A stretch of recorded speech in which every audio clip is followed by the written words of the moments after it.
Bonjour à tous, je vous invite à écouter l'extrait de l'épisode que je vais publier dimanche. C'est un petit aperçu de la discussion que j'ai menée avec mon invité qui est, je ne vous le cache pas, absolument passionnante.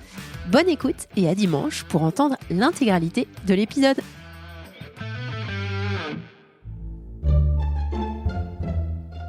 Solène Niederkorn vous propose FinScale, un éclairage sur l'innovation dans le monde de la finance, de la banque et de l'assurance. Naviguer avec prudence pour réussir sa stratégie de réemploi. Sacha Lévy, partenaire chez Letus.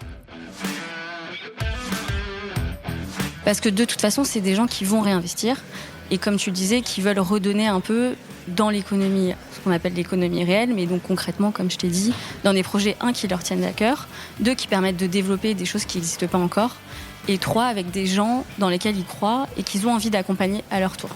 Et ça, c'est vraiment quelque chose qu'on voit de plus en plus et qui n'a pas forcément été initialement pensé comme ça par le législateur quand il a lancé ce mécanisme en 2012, parce que l'environnement n'était pas le même.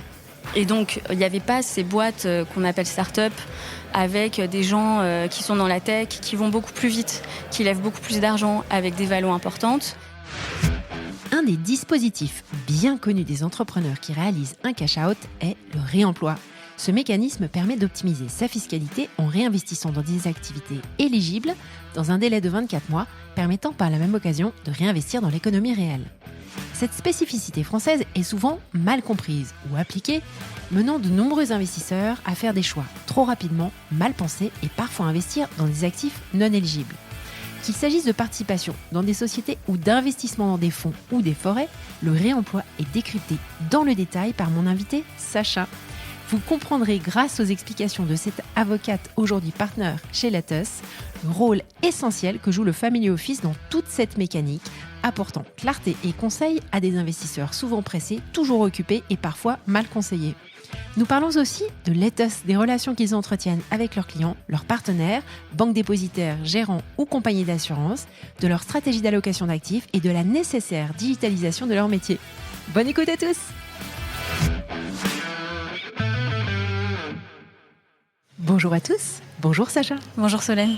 Aujourd'hui, et la raison pour laquelle je t'ai demandé de venir, c'est de venir me parler du réemploi des fonds, puisqu'on en entend parler et ça m'intéresse que tu nous en dises davantage, mais est-ce que tu pourrais, avant qu'on s'étende sur le sujet, te présenter à notre audience, s'il te plaît ? Oui, bien sûr, avec plaisir.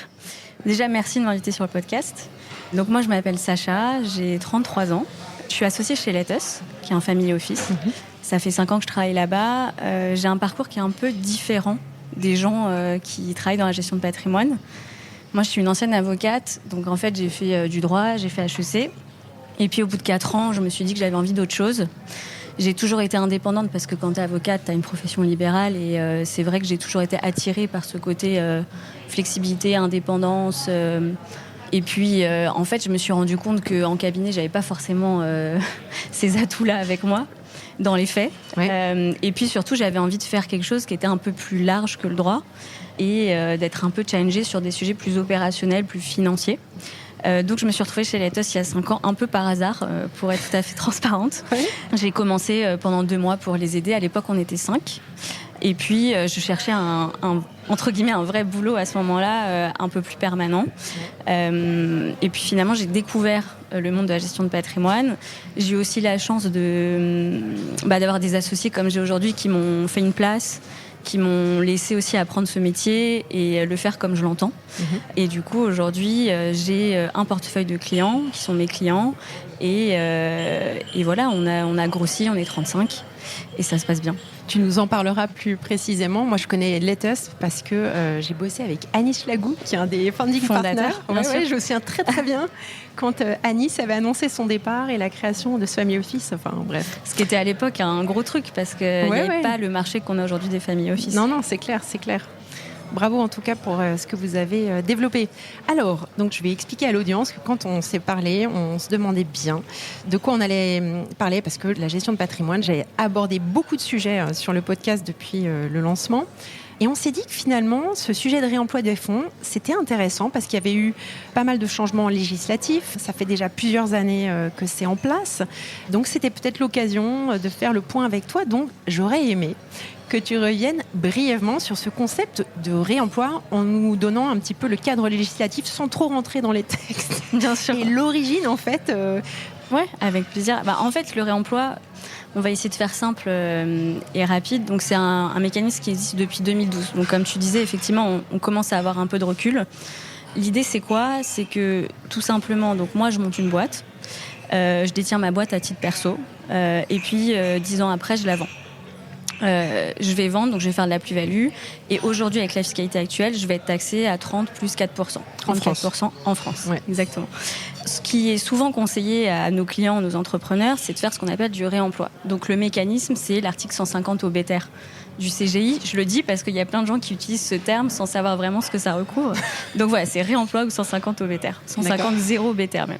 Voilà. Donc en gros, ça permet d'éviter concrètement de mettre en report d'imposition la plus-value qu'on déclare et qu'on calcule. D'accord. Et donc d'éviter un frottement fiscal et une pression fiscale trop importante qui est 34%. Là, je fais un step back quand même parce que, et on en reparlera, il y a un vrai arbitrage à faire. Quand on vend sa boîte et qu'on est entrepreneur, on est souvent poussé à le faire parce qu'on a des copains, des copines qui l'ont fait, parce que quand même, il ne faut pas passer à côté du truc. Aujourd'hui, la fiscalité de 34%, on a connu pire. Ce que je veux dire, c'est que 34%, on peut cash-outer, payer ses impôts et avoir l'argent en perso, et c'est OK. Donc moi, mon but, c'est pas de pousser les gens à faire du réemploi, parce que comme on va le voir, il y a des contraintes. Les contraintes, c'est quoi ? Ce report d'imposition, il fonctionne à 2 conditions. La première, c'est que le cash, du coup, que ma holding va récupérer en vendant des titres, en fait, il faut que je le réemploie. Donc 60% du cash va être employé dans des activités dites éligibles. Vous venez d'entendre un extrait de l'épisode que je vais publier dans quelques jours. Alors ne restez pas trop loin de votre plateforme de podcast pour pouvoir profiter de tout l'enregistrement.